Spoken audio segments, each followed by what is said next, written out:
Vous donnez aussi son avis et vous revenez sur la carrière, sans les nommer, de Patrice Schoenberg et de Christine O'Krent, sans les citer. Je vais lire ce que vous écrivez sur elle, c'est page 180, il faut que je retrouve le passage. Excellente présentatrice du service public dont le mari s'était retrouvé soudain numéro 2 du gouvernement, puis potentiellement Premier ministre. La société des rédacteurs de la chaîne l'avait poussée vers la sortie. Même chose pour une journaliste de renom et qui vivait avec une sommité de l'humanitaire, devenue un jour ministre des Affaires étrangères.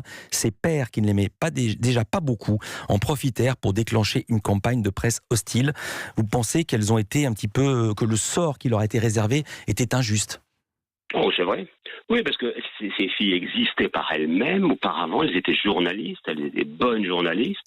Et on pourrait, hélas, en citer bien d'autres.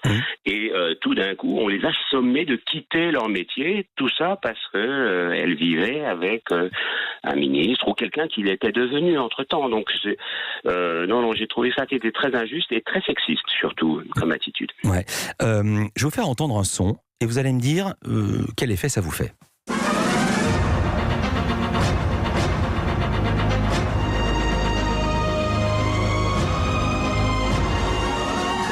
Évidemment, on a reconnu le générique de votre 20h de TF1. Est-ce que ça vous fait toujours quelque chose de l'entendre ? Maintenant, ça s'est éloigné. Ouais. J'en ai beaucoup parlé avec Gabriel Yared, parce que c'est lui qui est le compositeur de cette musique qui a souvent été un petit peu remaniée, mais qui est restée, et qu'on avait validé ensemble il y a quand même fort longtemps, il y a plus de 30 ans.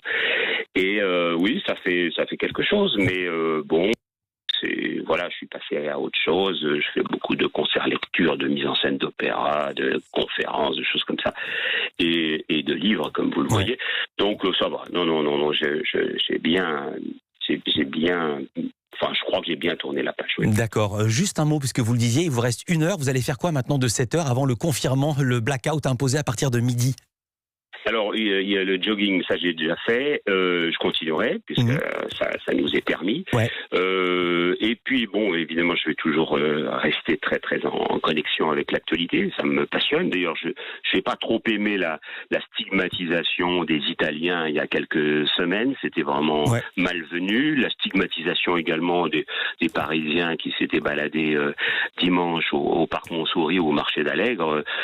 Voilà, en même temps, on leur avait permis de voter. Donc, ce sont des choses comme ça qui m'intéressent à regarder. Ouais. Et puis, j'écoutais ce que vous disiez tout à l'heure, Hélène, à savoir, vous savez, ce qu'on appelait les cadavres exquis chez les surréalistes, la possibilité d'écrire, ça. Je trouve que c'est très, très bien. Ouais. Il faudrait que les gens écrivent leur journal, le journal du confinement. Et je suis sûr que ça leur apporterait quelque chose. C'est une bonne idée. Publication, mais c'est une bonne idée, je pense. Bonne idée de Patrick Poivre-d'Or, s'appelle L'Ambitieux. Et puis, j'ai beaucoup aimé votre petit lapsus. C'était pas le marché d'Allègre, c'était le marché d'Aligre, mais c'est vrai que les gens y étaient allègres. Merci d'avoir été avec nous.